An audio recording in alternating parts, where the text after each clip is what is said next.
This is the Powered Up Podcast, show number 50. It's okay to be a light in your school. And I think that that's something that I try to remember. I think when talking about getting bogged down, it's really easy to get disheartened.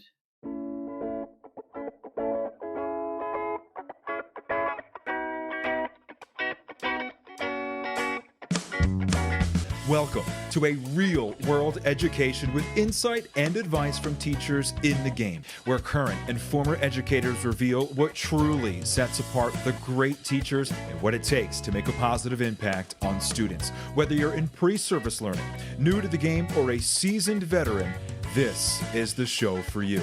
You'll leave feeling inspired to take action because we are powering education by empowering you.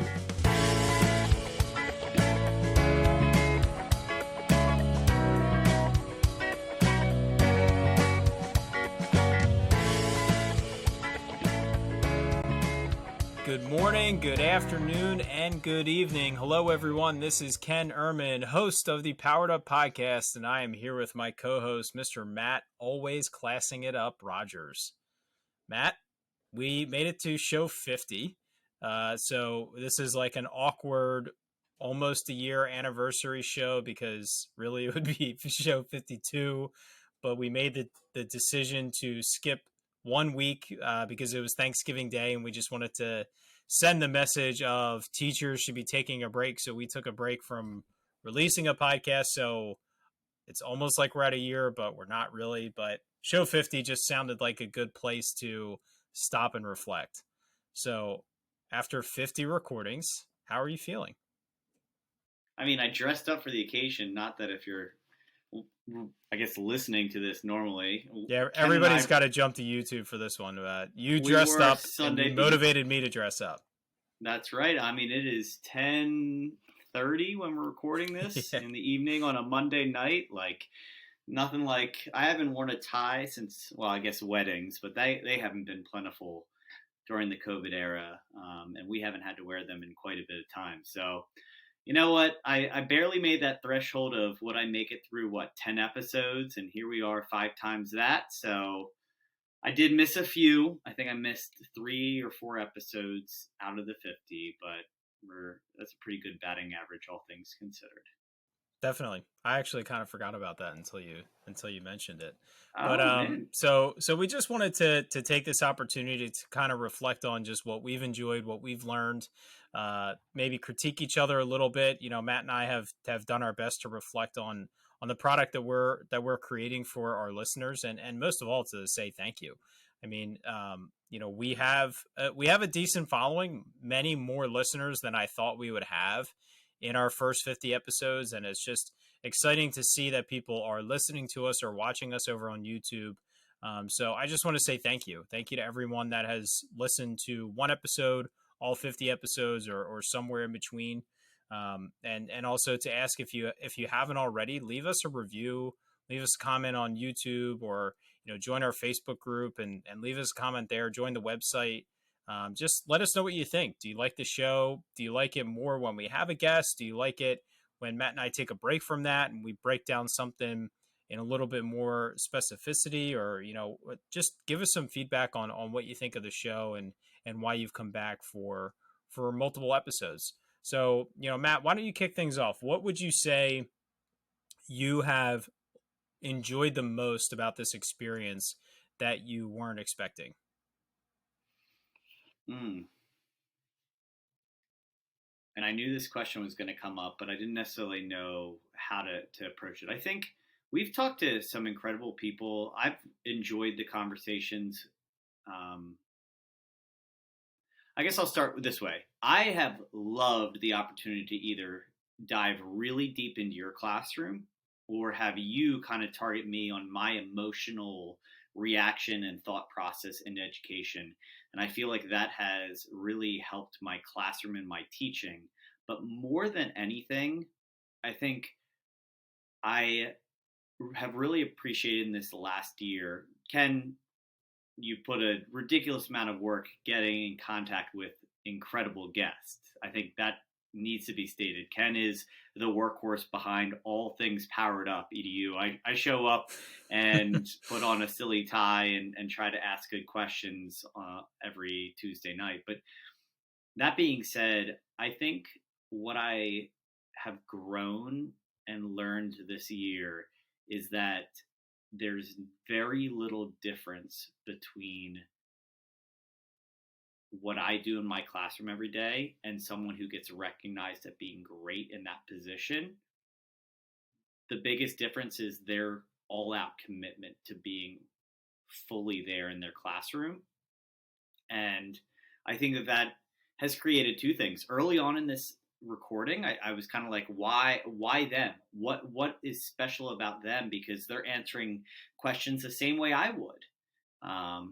And so I don't know if jealousy is the right thing to come out of this, but it turned to say that, I think I realized that the guiding principles, what we've heard in exit tickets and lesson lenses throughout, have common themes of just caring for kids, putting kids and their emotional needs first, really being creative when it comes to curriculum, trying to be not necessarily on the leading edge with technology, but just really evaluating how you can be purposeful with everything you teach that leaves an impact on a child. I think we've had guests that have figured out a way to take a mundane lesson and transition it to long-term memory.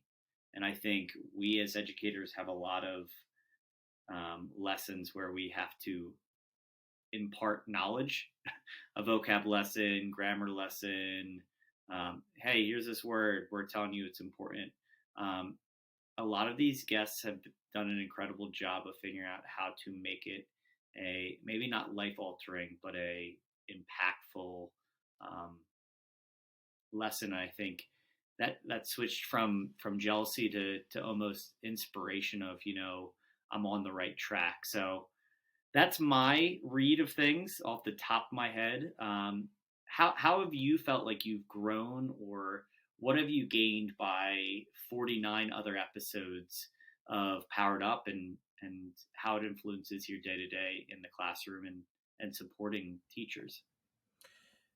Yeah, I would say that I've grown to appreciate and respect educators much more than I already did, and the amount of respect that I had and appreciation that I had, I felt was more than was possible before. But like you said, the guests that we've had on, it just amazes me how many great educators there are that are out there, and how they all have the end result of, the students in their class feel special and they feel appreciated, and they are more than likely excited to be there every day. And those were feelings that I wanted to generate in my own classroom. And we've probably had probably around like 42, 43 guests would be my rough estimation. But let's just say the 40 guests that we've had, the way they've done that has been so different. Some use a lot of technology. Some do project-based learning. Some do a lot of choice or UDL, or there were so many different approaches to the same result. And, I think they all hit the same result because that was their goal. Their goal was to create a classroom where the students felt appreciated and special and excited to be there, but they paired that with their own passions. And that kind of reminds me, one of the quotes that has stuck with me throughout this entire process came from our third show, and it was with Red Oldham. And he said, you shouldn't do things just because somebody else does it. You should do things because it's what you're comfortable with.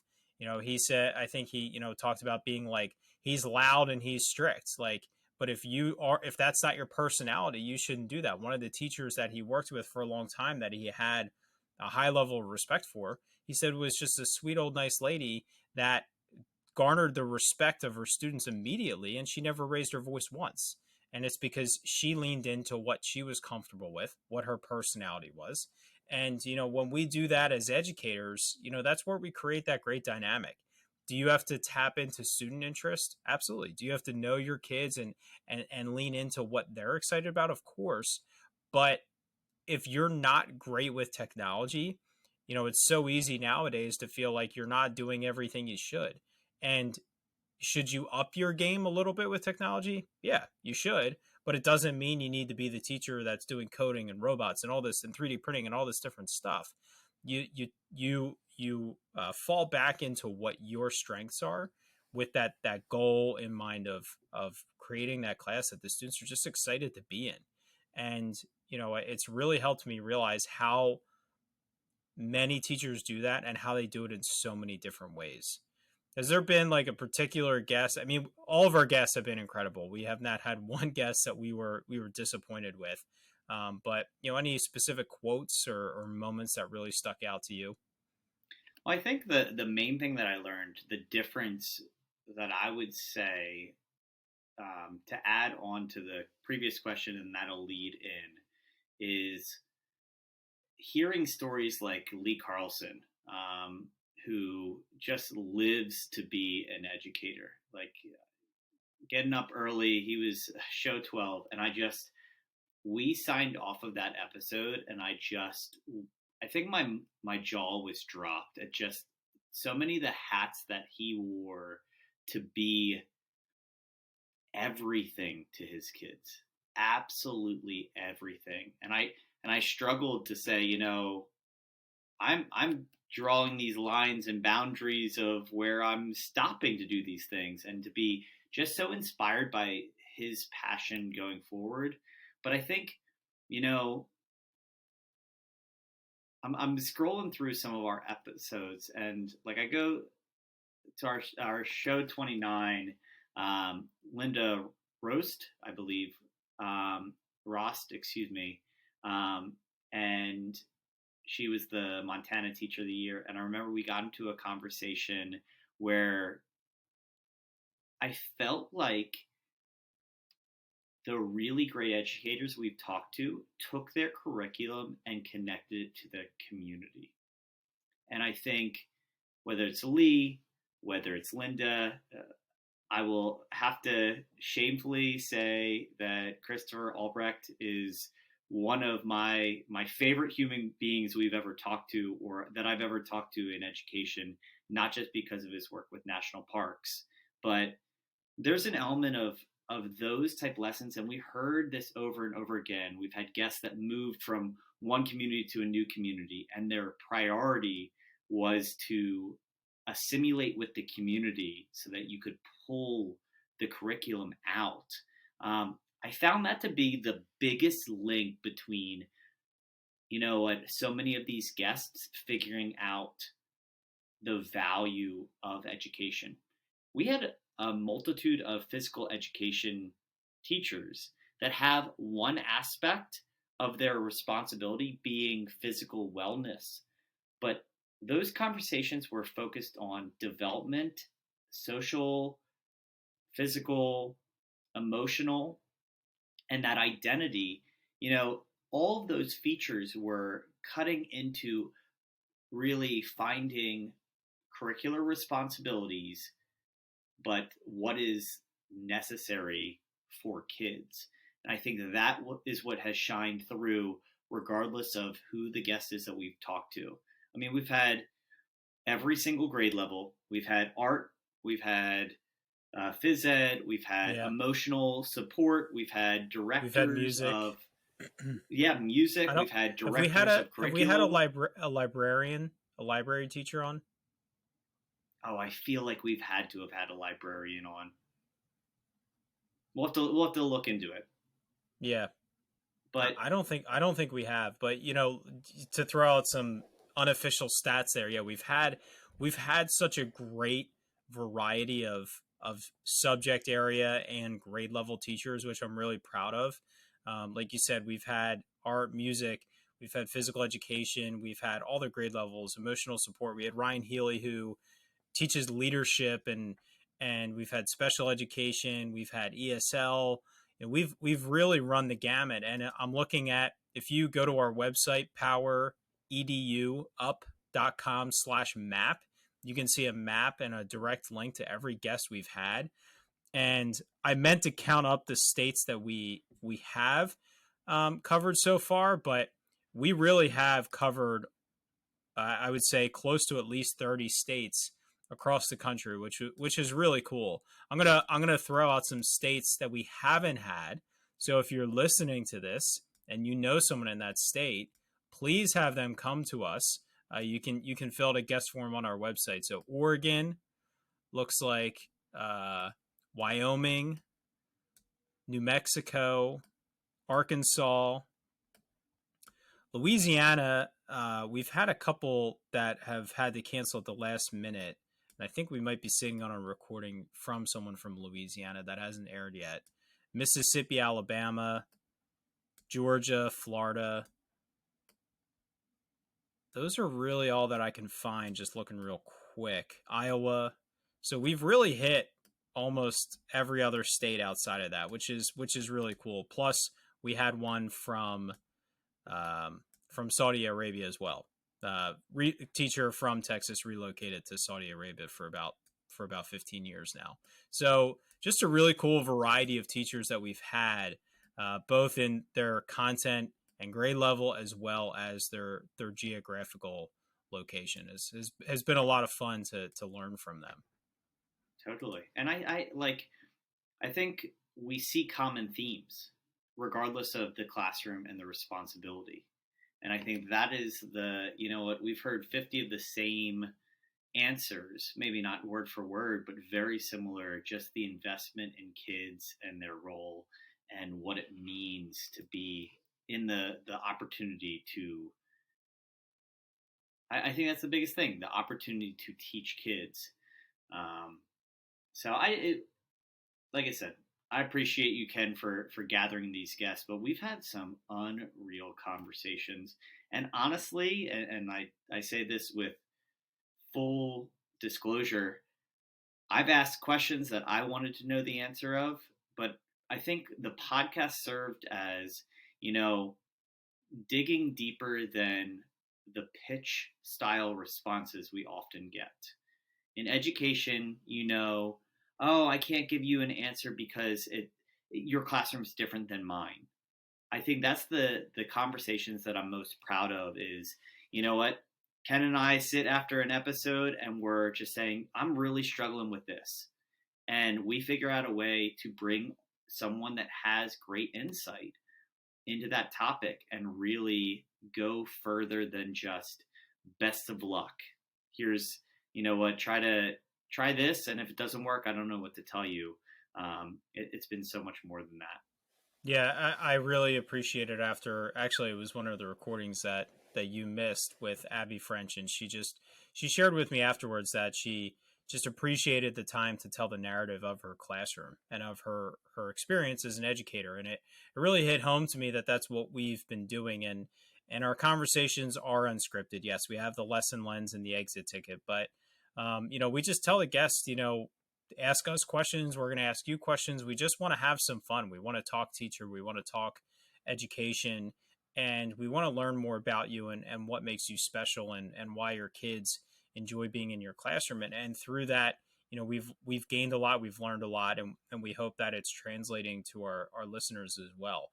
Matt, if you had to name something very, very specific that you've learned through this podcast that has impacted your classroom, what would that be?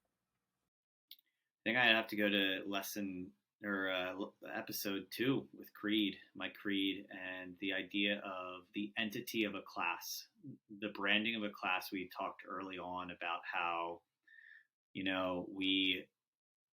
you create something special that can be longer than 180 days. And that there's been a lot of improvements in my classroom because we've worked on branding and really the pride and the level of expectation and, what the almost code of conduct to be a part of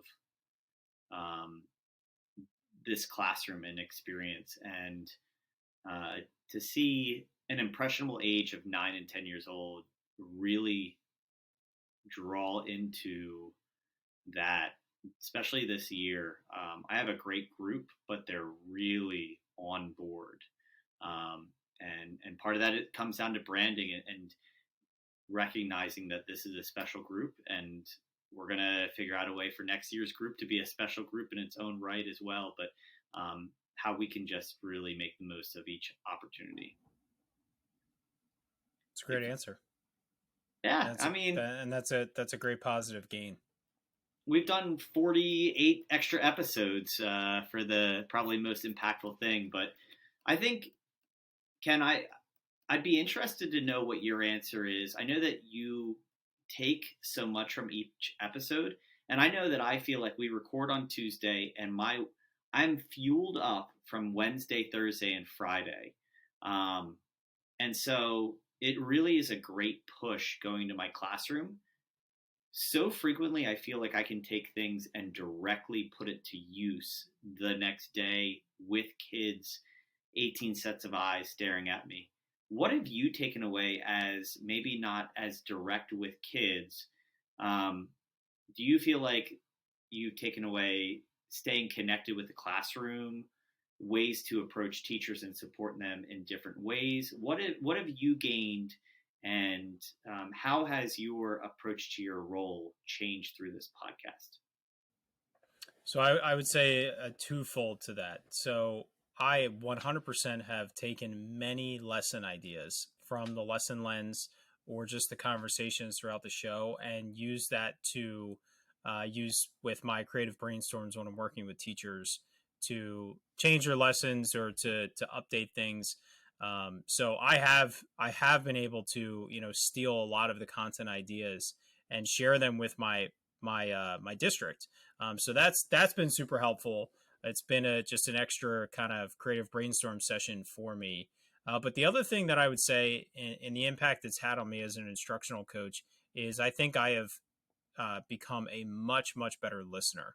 Obviously, we're spending an hour a week engaged in a very intimate conversation where, I do need to listen and pay attention because I usually meet with the guests on a couple days before just to check technology and introduce myself, but we really have never spent any time with these people. And so, trying to establish immediate rapport, get them to feel comfortable with us and to dive into sometimes very personal, very emotional conversations. And so I've always wanted to be a good listener. I think I've always been a decent listener, but I think I've definitely improved my skills in listening, reacting, trying to focus more on them or more in a partnership and talk less about myself and what I do. And, this is what I think you need to do. So really trying to kind of take that attitude that I have here on the show and bring that to my district and my conversations with teachers in my district. And I think that's had a really positive impact on my position as an instructional coach. Matt, so to totally shift the conversation here, we've grown a lot. We've learned a lot. Kind of, to the idea of when we were talking about just going for it with creative lessons, or when Maggie McHugh was talking about project-based learning with us. You kind of just have to try. You have to go for it. And we absolutely did that with the podcast. What is your worst memory with this show in the first 50 episodes where it was a total nightmare disaster for us? I know what your answer should be if you forget. You might have blocked this out of your memory. I probably did block it out of my memory. One of them, I've had some snafus. Early on in an episode with Rhett Oldham, I asked a terrible question. I remember and being embarrassed about it, like, oh, well, what do you do? And it was just a very direct answer. Why are you a host on this podcast? I think there's an element of that I have reflected and just said, I felt like often I would ask questions about my classroom and what I wanted to know. And so part of that comes down to making sure that you're listening to the complete answer instead of formulating the next question. So I know I've gotten caught a few times asking rambling questions and not directly asking the questions I'm supposed to, which drives Ken up a wall. Is that We'll, what you were we'll, going to bring we'll, up? no, we'll get to that.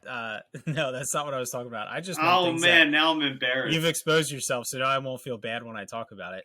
Okay. Just things that have gone wrong back early in the show. So we now use and this Oh, does relate to the classroom. We use a platform called Riverside.fm. We're super, super happy with it. Prior to that, we were testing things out of using like the camera. We were meeting on Google Meet or on Zoom, using the camera recorder or QuickTime on a Mac for each person to record separately so I could edit it together.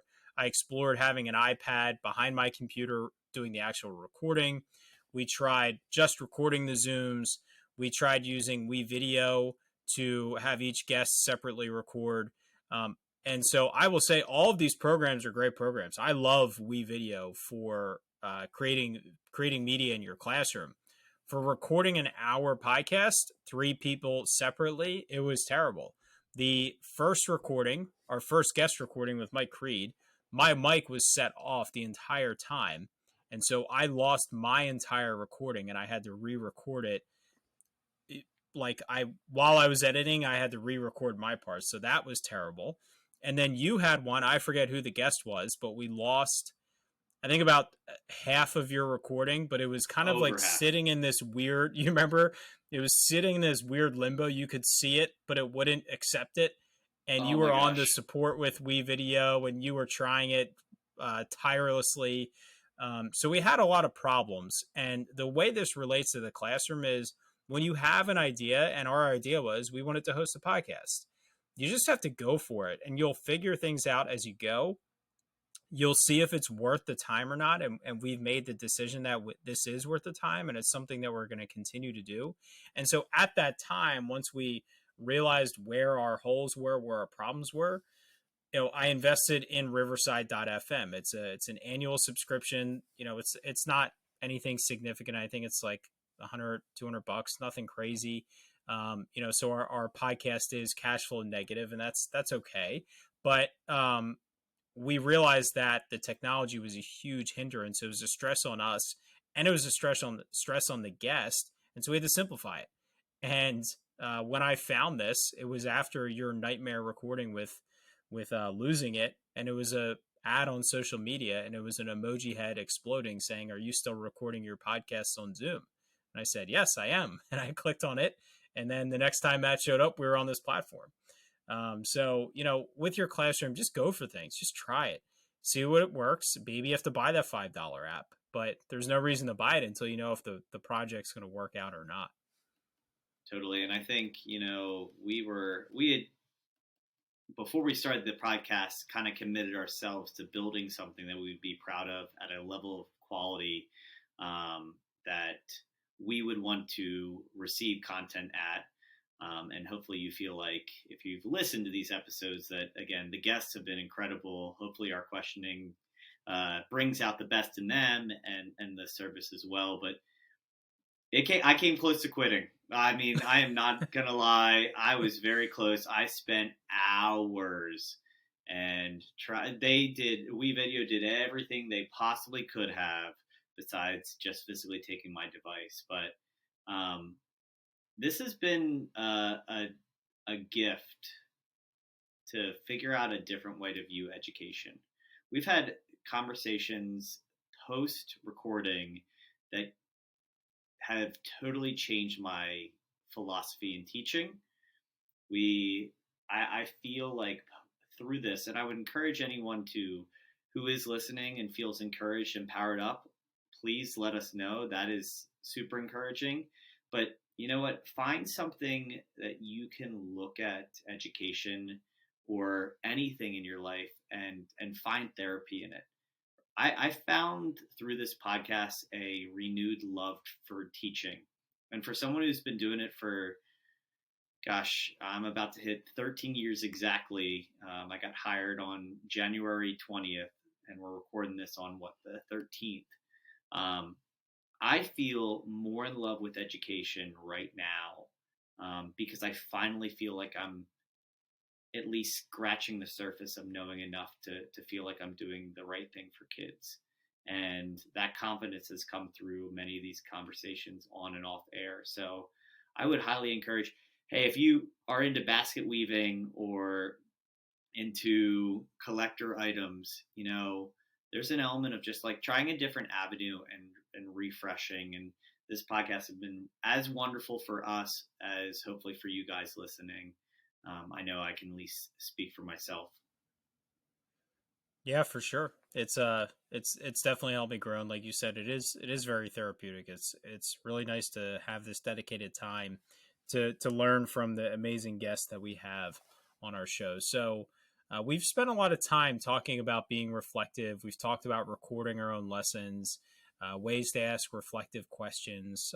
I spent time breaking down a lesson that I did this year with two teachers, where I was able to grow the lesson each time because I was able to repeat the process with the two different teachers, and how valuable that reflective process has been. And we've been reflective ourselves on this podcast. And so, Matt, what's a critique you have for me as a fellow co-host, or one that you've offered to me that you think I've taken in stride and tried to improve? Because I think it is important to be vulnerable. We've had a lot of guests talk about being vulnerable. So let's be vulnerable here. What's something that you've given me, or that you think I need to continue to work on? While you think of that, I will say my amazing wife, she watches every show after I edit before I publish it to find any mistakes, which she commonly does. And very early on, she called me out. She called Matt and I out and said, "Get rid of the ums and the uhs." And I think we've done a really good job of reducing those. So go ahead. What's a critique for me?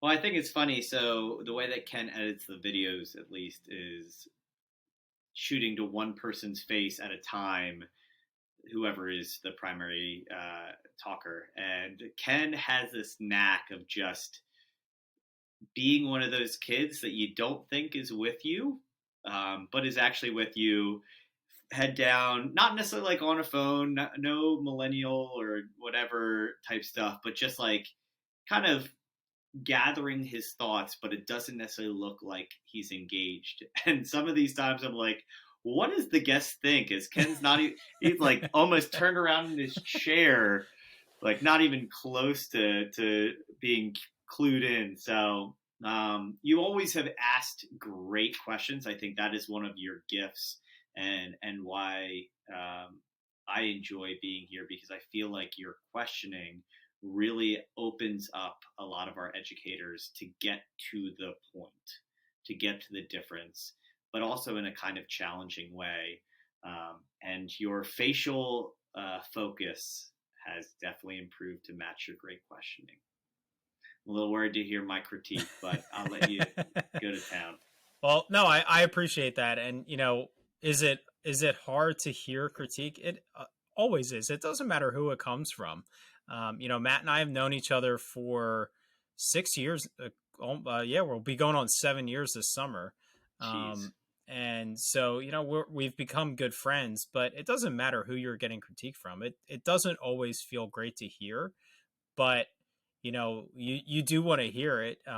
Not to be totally vulgar, but like when you have spinach in your teeth and nobody tells you and you're walking around with it, like you wish anybody you saw would have told you, even though when you see someone with spinach in their teeth, you feel so nervous and uncomfortable to just say it to the person. Totally. Hearing that critique it can be tough, but it's, if you just listen and you just, decide, yeah, that doesn't make sense, it's something I want to improve. Or you might say, I understand that, but I feel the way I do it is the right way. And that's totally fine. My critique for Matt has been the same for a while.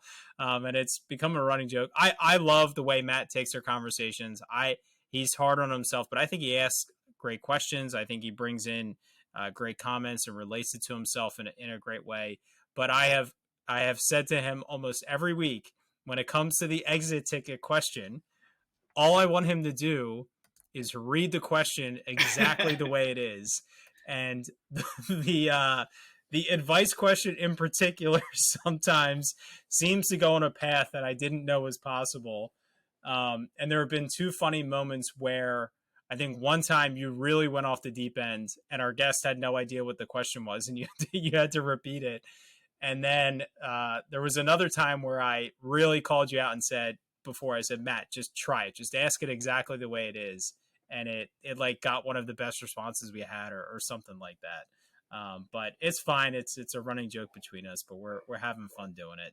You got to have fun when you're doing your job, when you're doing this stuff.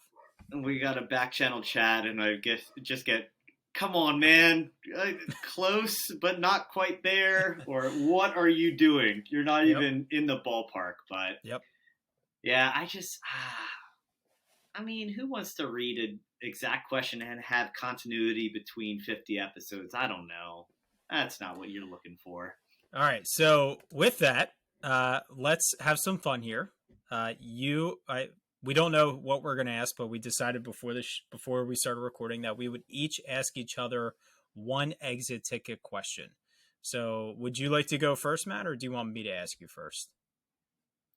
I'll let you. You came up with the questions. I'll let you ask your favorite one. All right. So, all right. I know which one I'm going with. Are you ready? Okay. Let's take some notes on this, Matt. All righty. What is the best advice you've ever received from a colleague, supervisor, or a student?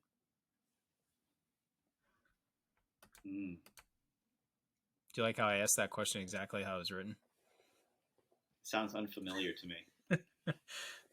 It won't sound familiar to anyone that listens to this show because they've never actually heard. I know.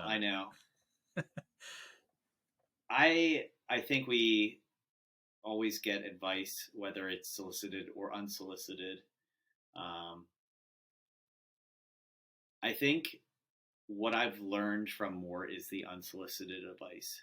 When I go to someone and ask for advice, I kind of already formulated an answer, and I'm just looking to see if they agreed with me or not. I remember getting walloped early on in teaching. And I had a coworker of mine that if she had not just brought it to my attention, I would have been pulled to the carpet and really uncomfortable. And what she said was, it is great to talk generally about kids, but you show that you're a professional by talking specific about education. And that has to do with being specific about knowing where the kid's learning status is, about the curriculum. And she said it's really easy to throw big words out there. You can do that and fool a lot of people in education. It's a lot different to use the words because you're actually actively using those strategies in your classroom. So being as specific and direct and as intentional as possible, because being general in education is not helpful at all. And that is something that, what I've led into conversations with admin.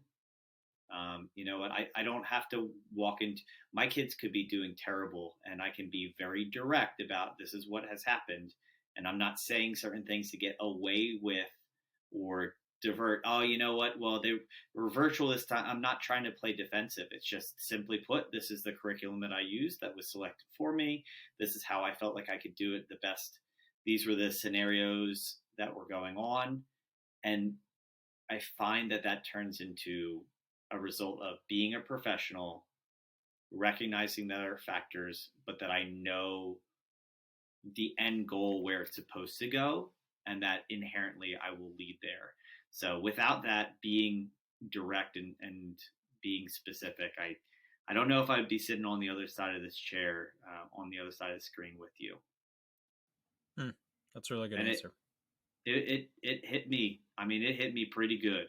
I felt like for a long time, I mean, I was teaching special ed, and one of the things at that point was I felt like it was my responsibility to glance over answers because nothing in special ed is often easy to talk about. What is, especially in my realm of learning support, but being specific and direct and being able to back it up with proof is, that does a lot of the explaining, and you're not sugarcoating and you're not setting up for future failure. for you or your colleagues. So that one got me pretty good. So this is my favorite question that we have.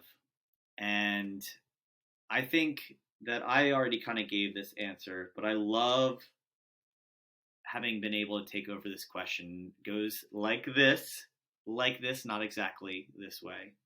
So the school year goes in waves, and right now I feel like we're in the midst of a big wave, and we're struggling. I know right now I'm sitting on the other side of the screen. I'm struggling with many things in my classroom and in my life, and trying to be able to shut the door tomorrow and close it and teach the heck out of the curriculum tomorrow.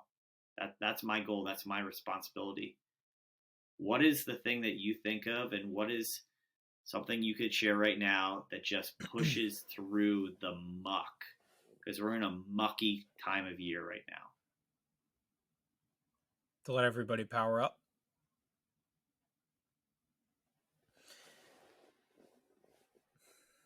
So I would say it's really important to evaluate what you're doing and why you're doing it and how you're doing it.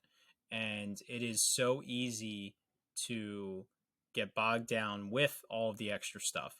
I think every year it seems as though something new is piled on a teacher's plate, whether it's all these ancillary responsibilities that just keep getting added into the job description of a teacher, and nothing gets taken off the plate doesn't get bigger, just keeps getting piled on. But at the end of the day, like you said, when you close your door, that's your room, that's your time with the kids, and it's something that you don't want to waste. I think finding efficiencies is super helpful in powering through those moments, but just sit back and say, why am I doing this? How is this going to help the students that are in front of me?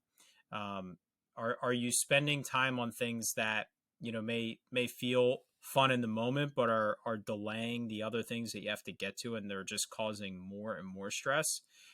Finding those strategies to deal with your task list is always important. But I would say at the end of the day, make the time in your classroom as valuable as possible. It's so easy. We'll use this is going to come out after Christmas, but approaching the Christmas break, the holiday break, it's so easy to pop a movie on and just let the kids do that so you can take care of some work. But are you really helping anyone? Are you helping them? And are you helping yourself? I always like to do fun activities that involve the entire class, that built into the classroom community. So the day before the last day, we did a big STEM challenge that the homerooms rotated through all of the fifth grade classrooms. The day of, as a self-contained homeroom teacher, I did a Pollyanna gift exchange. $5 maximum, everything was wrapped. We just spent 2 hours stealing gifts from each other, going number by number, just having a blast, just having fun together. Kids ending up with like makeup kits, and boys ending up with makeup kits, just fun things that, did we accomplish anything academically? No, but we really revitalized our classroom culture. So, just use the time in your classroom to make sure you're doing something that will have a positive impact on those students, and then do your best to find the efficiencies outside of that to take care of all of that ancillary stuff. I think that's awesome. And I think I'm going to add on to your answer. Not that you asked me this question, but I think it's okay to be a light in your school. And I think that that's something that I try to remember. I think when talking about getting bogged down, it's really easy to get disheartened, to fall into the negativity. And I work with incredibly awesome, dedicated, just wonderful human beings. And we get caught up in negativity because there's lots of it all around, right? People are unhappy with lots of things, and that's okay. And they're looking to have someone listen to them. And we as educators are really good listeners, so we get dumped on a lot. But recognize that you can still be the light, and remember, because I think, if you reflect, I've done teacher report cards at the end of the year, and I've been so embarrassed in really tough years how my kids viewed me in their fourth grade year early on. To kind of go back to that advice and what have you, it's okay to be the light, and it's okay to push against someone who's having a bad day, because you having a good day is not going to make them jealous. It's just going to encourage them to change their perspective, because we're lucky to do what we do. And the more time we focus on the negative, I just feel the wrinkles developing on my face. I feel older. I feel heavier when I fall into it, even though it feels good. And that's okay to vent, but we just can't live in negative, because it'll just suck everything positive for kids out of us. And the only thing left will be regret.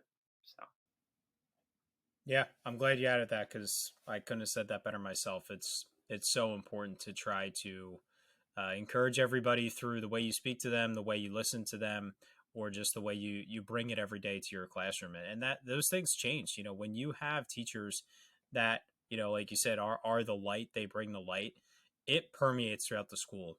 Sometimes it takes years, sometimes it just takes a semester, depending on who it is, how many there are.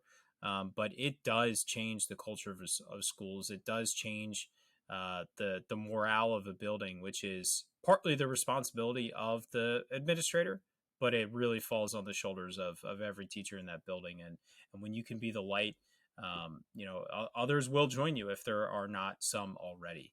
So I think that's a great way to shut this down for show number 50. Once again, thank you to everyone that's listened to any or all or some of our episodes. If you haven't already, please subscribe wherever you watch or listen. Please leave a rating and review on Apple Podcasts. That will help us find more educators.